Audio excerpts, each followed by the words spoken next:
Hello नमस्कार दोस्तों। आज हम बात करने जा रहे हैं बिहार के ये चार चेहरे हो सकते हैं अगले सीएम।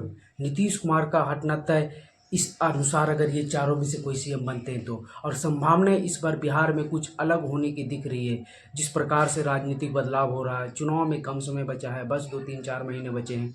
और जिस प्रकार की राजनीतिक बिहार में हो रही है और अभी युद्ध जो भारत में हुआ उसको देखते हुए और तेजस्वी यादव की पॉपुलैरिटी जिस प्रकार से बढ़ रही है, हाल ही में बहुत सारे सर्वे आए, सब में तेजस्वी यादव आगे निकल रहे हैं।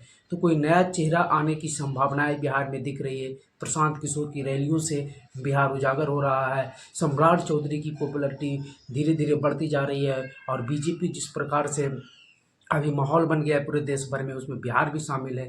तो सम्राट चौधरी भी उफान पर है। चिराग पासवान का भी डिमांड बढ़ रहा है। और चिराग पासवान की जिस प्रकार से स्ट्राइक रेट हमेशा से बढ़िया रही है, तो इन सभी को देखते हुए बिहार में ये चार चेहरे हो सकते हैं सीएम। और सीएम होने की ये सारी खूबियां हैं इन चारों में। और ये भी बताएंगे कि इन चारों की जो सीएम बनने से रोक सकती है कारण, वो भी आज हम बताएंगे। चलिए पहले जानते हो चार चेहरे हैं कौन, क्या खूबियां हैं और क्यों बन सकते हैं और क्यों नहीं बन सकते हैं। तो सबसे पहले जानते हैं चार चेहरों का नाम। सबसे पहला नाम है तेजस्वी यादव, जो 2 बार डिप्टी सीएम रह चुके हैं बिहार के। दूसरे में सम्राट चौधरी, जो मौजूदा समय में बिहार के डिप्टी सीएम हैं। तीसरे में प्रशांत किशोर, जिन्होंने देश की राजनीति में एक अलग राजनीतिक चुनाव प्रचार में एक अलग नया तरीका लाया। और चौथे में है चिराग पासवान, जो अभी केंद्रीय मंत्री हैं, रामविलास पासवान जैसे बड़े नेता के बेटे हैं। तो ये चारों की संभावनाएं दिख रही हैं, वो कैसे एक एक कर हम बताएंगे। और किनकी ज़्यादा संभावनाएं, कौन बन सकते हैं जिसकी ज़्यादा संभावनाएं दिख रही हैं इन चारों में। चारों युवा नेता के रूप में आते हैं। तो चलिए सबसे पहले शुरू करते हैं। सबसे पहले हम शुरू करेंगे सम्राट चौधरी से। सम्राट चौधरी बिहार के मौजूदा समय में डिप्टी सीएम हैं। 2017 में बीजेपी में आए थे। उससे पहले वो जीतन राम मांझी की पार्टी हम में थे। उससे पहले जेडीयू में थे। उससे पहले आरजेडी में थे। बहुत कम उम्र में मंत्री बनने का आरोप भी लगा था। जिस प्रकार से वो भाषण देते हैं, नीतीश कुमार को लेकर उन्होंने पगड़ी बांध लिया था और पूरे बिहार में यात्राएं कर रहे थे और उखाड़ फेंकने की बातें कर रहे थे। तो उनके बयानों से एक अलग रुतबा जाता है और इसलिए उनकी पॉपुलैरिटी पूरे बिहार में बढ़ी। बीजेपी इसे देखते हुए उन्हें अपना प्रदेश अध्यक्ष और डिप्टी सीएम बिहार बनाया। हालांकि बिहार में डिप्टी सीएम दो हैं, विजय सिन्हा और सम्राट चौधरी। लेकिन आप लोग देखते होंगे कि नीतीश कुमार की बगल वाली कुर्सी किसके पास लगती है, सम्राट चौधरी के पास। जो पावर है सम्राट चौधरी के पास है बिहार भाजपा में। हालांकि इनके चलते बिहार में बहुत सारे गुट भी बन गए हैं बीजेपी के अंदर ही। तो हम बात कर लेते हैं पहले सम्राट चौधरी की खूबियां के बारे में। युवा नेता हैं, तेज तरार बोलते हैं, बीजेपी के शीर्ष नेतृत्व के काफ़ी करीबी हैं। और बीजेपी जिस प्रकार से महाराष्ट्र में खेल की डिप्टी सीएम को सीएम बना दिया, उस चांस बिहार में भी दिख रहा है। और जिस प्रकार से भारत पाकिस्तान की लड़ाई हुई, पूरे देश में राष्ट्रभक्त राष्ट्र प्रेम की भावना जग रही है और जिसके चलते बीजेपी को सबसे ज़्यादा फायदा होने वाला है। और इसी क्रम में बीजेपी इस बार अपना दाव छोड़ना नहीं चाहती है बिहार में। सबसे पहला चुनाव बिहार का ही है, तो सम्राट चौधरी इसमें सबसे सटीक बैठेंगे और वो सीएम पद के लिए सबसे सुटेबल उम्मीदवार बीजेपी की ओर से हो सकते हैं। और बिहार बीजेपी में सबसे बड़ा नेता के रूप में भी स्थापित सम्राट चौधरी ही हैं। बीजेपी ने बहुत प्रयास किया, बहुत सारे नेता को लाने के। सुशील कुमार मोदी उस समय थे, कभी गिरिराज सिंह, कभी अश्विनी चौबे, कभी नित्यानंद राय। बहुत सारे नेता को आगे लाने की कोशिश की, लेकिन कामयाबी कम मिली। लेकिन सम्राट चौधरी को लेकर बीजेपी में अस्थिरता है। मोदी शाह भी के करीबी हैं और वो लोग भी देख रहे हैं कि बिहार में बीजेपी अभी अस्थायी रूप से सम्राट चौधरी को चाह रही है। तीसरी सबसे बड़ी चीज़ कि ओबीसी से आते हैं, कुशवाहा जाति से आते हैं, जो अभी किसी उसका वोट बैंक अभी किसी एक तरफ नहीं जाता है, बढ़ जाता है। इसलिए सम्राट चौधरी को फेस करने से उस जाति का वोट बैंक बीजेपी की ओर तो कम से कम आएगा। और जिस प्रकार से वो मुखर बोलते हैं, भगवा बांधते हैं, योगी की तरह उनका मूड रहता है, तो ये भी उनके पास एक प्लस पॉइंट है। माइनस पॉइंट उनके पास है कि जब शाहाबाद में लोकसभा चुनाव में हार हुई थी, जो कुशवाहा बहुल क्षेत्र थे, उनमें सम्राट चौधरी की भूमिका मानी जाती है। और इसलिए उनके जो भी पार्टी के अंदर विपक्ष में हैं, वो लोग उन पर ये आरोप लगाते हैं। नित्यानंद राय से उनकी गुटबाजी हो, या फिर फॉरवर्ड नेता भी जो बीजेपी को स्थापित किए हैं, आरएसएस में शुरू से रहे हैं, वो लोग नहीं चाहते हैं कि कोई दूसरा पार्टी से आई हुई नेता, अलग अलग विचारधाराओं से आए हुए नेता बीजेपी के सीएम बने। तो ये उनके विपक्ष में जाता है। दूसरी ओर हम बात करें तेजस्वी यादव की, तो एम 22 समीकरण के साथ बिहार के अभी भी सबसे बड़े नेता फिलहाल हैं ही। साथ में मुकेश सहनी को जोड़ने से सहनी बोर्ड उनके साथ आ जाता है। लेफ्ट की पार्टियां हैं, कांग्रेस को अगर छोड़ भी दें, पिछली बार सीएम बनते बनते बचे थे, आरोप कांग्रेस पर जाता है कि अगर कांग्रेस बार बेटर परफॉर्मेंस करती तो तेजस्वी यादव को तो सीएम पिछली बार 2020 में ही बन जाते। इस बार भी उनके प्रति जिस प्रकार से उन्होंने डिप्टी सीएम रहते हुए लोगों को नौकरियां देने की क्रेडिट लेना हो और उन्होंने बातें की तो क्रेडिट तो जाएगा उनको ही। या फिर अभी जो माई बहन योजना के साथ पूरे बिहार में प्रचार प्रसार कर रहे हैं, तो ये इमेज उनके साथ जाता है। प्लस पिछड़ों के नेता के रूप में लालू यादव के बेटा होने का उन्हें क्रेडिट भी जाता है।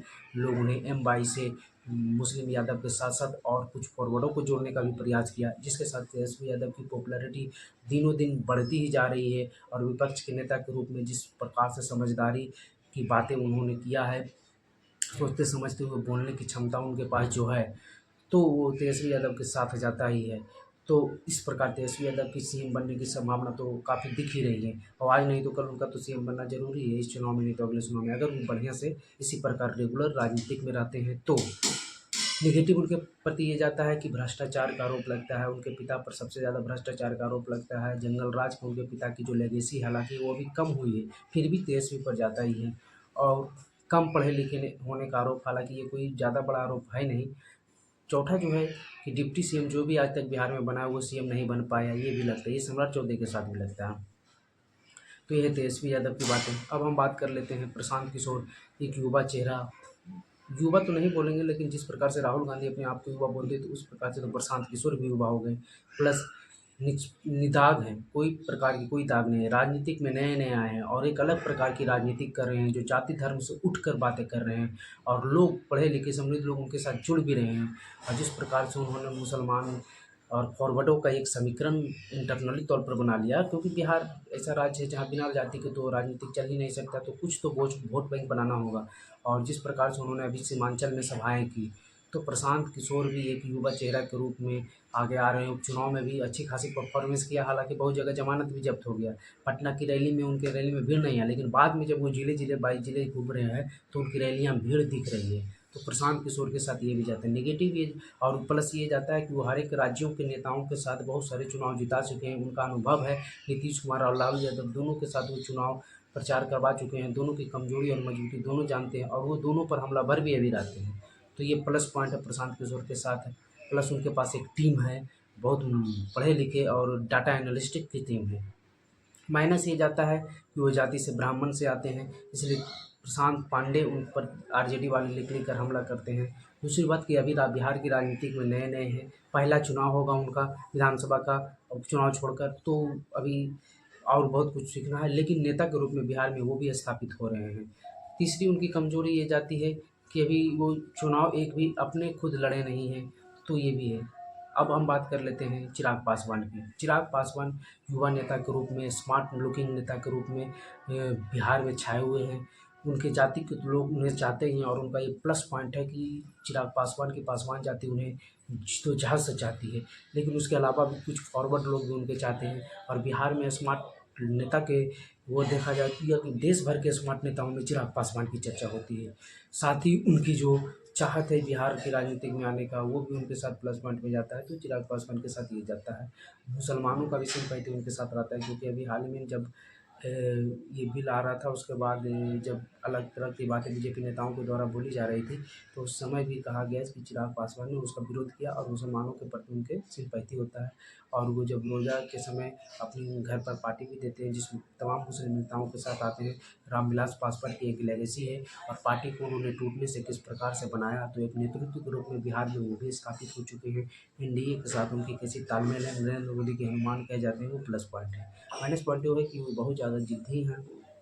दूसरी ओर कि वो अकेले अगर रहेंगे तो बीजेपी इस बार चाहेगी नहीं कि किसी दूसरे दल को सीएम बनाए, जैसे जेडीयू को बना दिया था और वो बीजेपी फंस गई थी, अभी तक 20 साल तक जेडीयू को झेल रही। इसलिए चिराग पासवान को अगर सीएम बनना है तो एक ही सलाह है कि वो अपनी पार्टी को बीजेपी में प्ले कर लेंगे, तब बीजेपी उन्हें सीएम चेहरा के रूप में स्थापित कर सकती है। हालांकि वो दलित नेता है, वो भी उनके साथ एक प्लस पॉइंट जाता है। तो ये प्लस और माइनस पॉइंट हो गया सभी नेताओं के बिहार के। आपको क्या लगता है कि कौन सीएम बनेंगे? सबसे ज़्यादा चांस हम बता देते हैं तेजस्वी यादव का, दूसरे में सम्राट चौधरी का, और तीसरे चौथे में आप चिराग और प्रशांत को मान लीजिए। बाकी आपको ये वीडियो कैसा लगा कमेंट्स में अपनी राय बता दीजिए। वीडियो पर बने रहने के लिए धन्यवाद।